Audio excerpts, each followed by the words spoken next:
I always felt safe with Max. He's the most loyal dog I've ever had. But that night, it wasn't a burglar he was barking at. He was looking at something I couldn't see. When I watched the footage back, he saved me from something that shouldn't exist.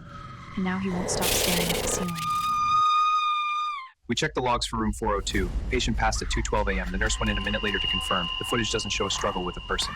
It shows a vacuum, a void that wasn't finished with that room. They say some spirits don't want to leave the hospital alone. They want to take someone with them. We built him as a joke, a giant frosty to greet the neighbors. But as the sun went down and the temperature dropped, his smile changed. It wasn't coal anymore. It was bone. And when I reached out to touch the snow, it felt like cold, wet skin. Whatever we built, it isn't melting. We were told the ocean was empty. They said there was nothing but water and silence down there. But the lights showed us the truth. They aren't just myths. They're hunters. And we've just entered their territory.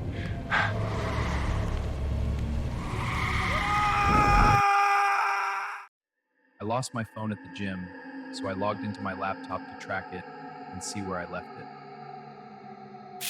The map showed my phone was in the house, and the dot was moving up the stairs toward the room I was sitting in. It wasn't in a pocket, it was under the floorboard.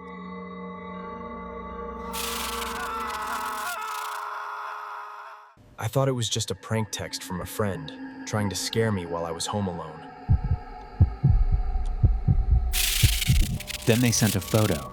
It was a picture of me looking at my phone, taken from the perspective of the black screen in front of me.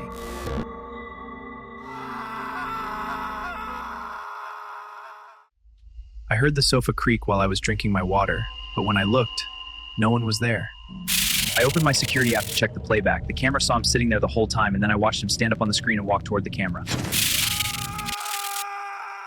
I thought I just left my laundry on the couch again, so I walked over to clean it up before heading back to bed. I reached for the corner of the quilt and it reached back. It wasn't a pile of clothes, it was a man who had been waiting for someone to finally uncover him. I was too thirsty to be scared at first. I just stared at the person on my sofa while I finished my water. I found a fresh Polaroid on the counter. It wasn't a stranger on the sofa, it was me. And the me in the photo was screaming at the person holding the camera. I was just doing laundry. I heard a noise from the storage room, but when I looked, there was nothing there.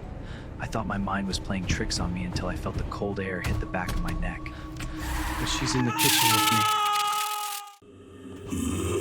I told my parents I heard scratching under the floorboards. They said it was just rats in the walls. I went down there to check the breaker, and I realized I wasn't alone.